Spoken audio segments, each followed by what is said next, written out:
வணக்கம் சுவாமி. அறுபடை வீடுகள்ல நெக்ஸ்ட் திருச்செந்தூர், அதை பத்தி சொல்லுங்க. நெக்ஸ்ட் திருச்செந்தூர் சொல்லியிருந்தோம் இல்லையா, 2வது இடம். திருச்செந்தூர் பாத்தீங்க அப்படின்னா நம்ம கடற்கரைக்கு பக்கத்துல இருக்கு. அந்த கடற்கரைக்கு பக்கத்துல இருக்கக்கூடிய திருச்செந்தூர் வந்து ரொம்ப விசேஷமான ஸ்தலம். அந்த முருகப்பெருமான் பாத்தீங்கன்னா சூரனை வதம் பண்ண ஸ்தலம் அது. ஏற்கனவே நம்மளுடைய சேனல்ல அதை பத்தி விரிவான தகவல் கொடுத்துருக்கோம். இப்போ பார்த்தீங்கன்னா அந்த திருச்செந்தூர் வந்து ரொம்ப விசேஷமாக இருக்குது. திருநெல்வேலி மாவட்டத்தில் இருக்குது. கடலுக்கு ரொம்ப அருகாமையாக இருக்கக்கூடிய ஸ்தலம். ஐப்பசி மாதம் வரக்கூடிய கந்தசஷ்டி விழா ரொம்ப விசேஷமாக இங்கே நடக்கும். அதுக்கு அடுத்தபடியாக மாசி மகம் இங்கே ரொம்ப விசேஷமாக 10 நாள் முருகப்பெருமானுக்கு துஜாரோகணம்னு சொல்லுவாங்க. கொடியேற்றி 10 நாள் உற்சவம் விசேஷமாக நடக்கும். நிறைய பக்தர்கள் 365 நாளும் காவடிகள் சுமந்து கொண்டு முருகப்பெருமானுக்கு நேர்த்திக்கடன் செலுத்தக்கூடிய ஸ்தலம் இந்த திருச்செந்தூர்.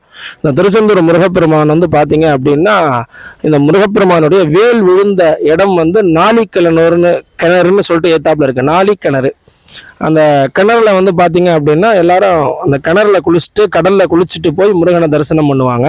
நிறைய பேர் வந்து முடி காணிக்கை, அடுத்தபடியாக காவடி, பால் காவடி, புஷ்ப காவடிகள்னு இந்த மாதிரி நிறைய காவடிகள் கொண்டு வந்து முருகப்பெருமானுக்கு சமர்ப்பணம் செய்வாங்க. அப்பேற்பட்ட விசேஷமான ஸ்தலம் திருச்செந்தூர்.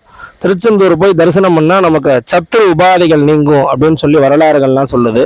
அதனால அனைவரும் திருச்செந்தூர் போய் முருகப்பெருமான தரிசனம் செய்து வாழ்க்கையில இன்புற்று வாழணும். நன்றி சுவாமி. நன்றி.